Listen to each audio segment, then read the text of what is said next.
Hello everyone, எல்லோரும் எப்படி இருக்கீங்க? இன்றைக்கி நம்ம சேனலில் பார்க்க போகிறது ஒரு சிம்பிளான கீ ரைஸ் குக்கர்லேயே எப்படி பண்ணுறதுன்னு பார்க்கலாம். இதுக்கு தேவையான இன்க்ரீடியன்ட்ஸ் என்னென்னு பார்த்துடலாமா?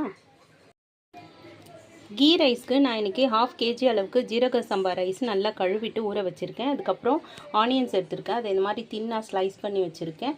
அதுக்கப்புறமா பச்சை மிளகாய் ஒரு 5-6 பச்சை மிளகாய் அப்படி கீறி வச்சுருக்கேன். நெக்ஸ்ட்டு சால்ட்டு தேவையான அளவு, அதுக்கப்புறம் கரம் மசாலா ஒரு 1/2 டேபிள் ஸ்பூன், அதுக்கப்புறம் முந்திரி, ட்ரை கிரேப்ஸை நீங்கள் வேணும்னா ஸ்கிப் பண்ணிக்கலாம். சில பேருக்கு ஸ்வீட்னஸ் சாதத்துக்கு நடுவில் பிடிக்காதவங்க ஸ்கிப் பண்ணிக்கலாம்.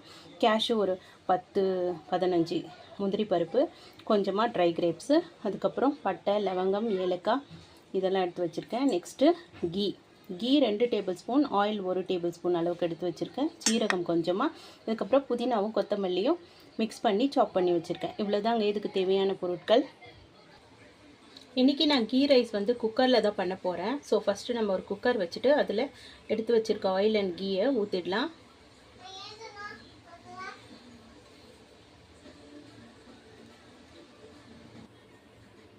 நெய் சூடானதும் அதில் நம்ம பட்டை, லவங்கம், ஏலக்காய் இதை சேர்த்துடலாம்.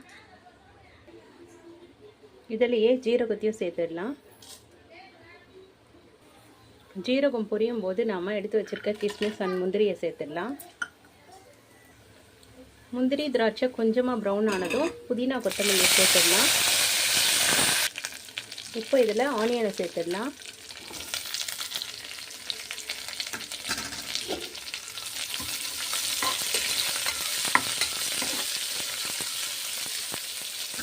நெக்ஸ்ட் இதில் நம்ம பச்சை மிளகாய் இருக்கு இல்லையா, அதையும் சேர்த்துடலாம்.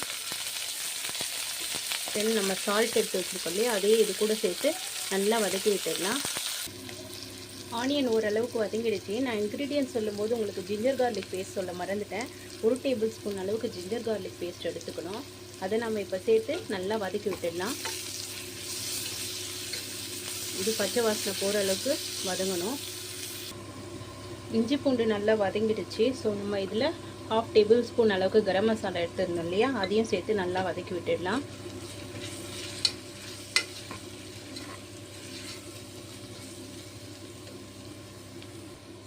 நெக்ஸ்ட்டு நாம் இதில் தண்ணி சேர்க்கணும். நான் இன்றைக்கி 1 டம்ளர் அரிசிக்கு 1.5 டம்ளர் அளவுக்கு தண்ணி சேர்த்துருக்கேன். ஏன்னா நம்ம இதை ப்ரெஷர் குக் பண்ண போகிறோம்.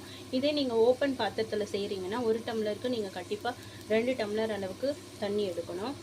ஸோ நான் இப்போது 1க்கு 1.5 டம்ளர் அளவுக்குன்னு தண்ணி ஊற்றிடுறேன். இதில்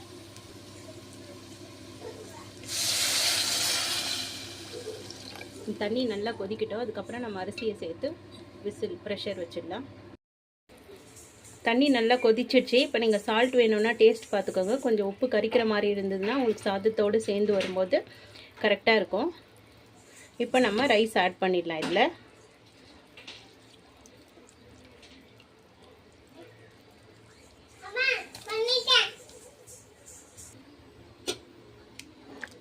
ரைஸ் சேர்த்தாச்சு. ஒரு கொதி வந்ததும் நாம் இதுக்கு மூடி போட்டுடலாம். மீடியம் ஃப்ளேமில் 2 விசில் வைங்க, கரெக்டாக இருக்கும். அவ்வளோதான், கொதிக்க வந்துடுச்சு. நம்ம இதுக்கு மூடி போட்டுடலாம். மூடி போட்டு மீடியம் ஃப்ளேமில் 2 விசில் வச்சிங்கன்னா கரெக்டாக இருக்கும்.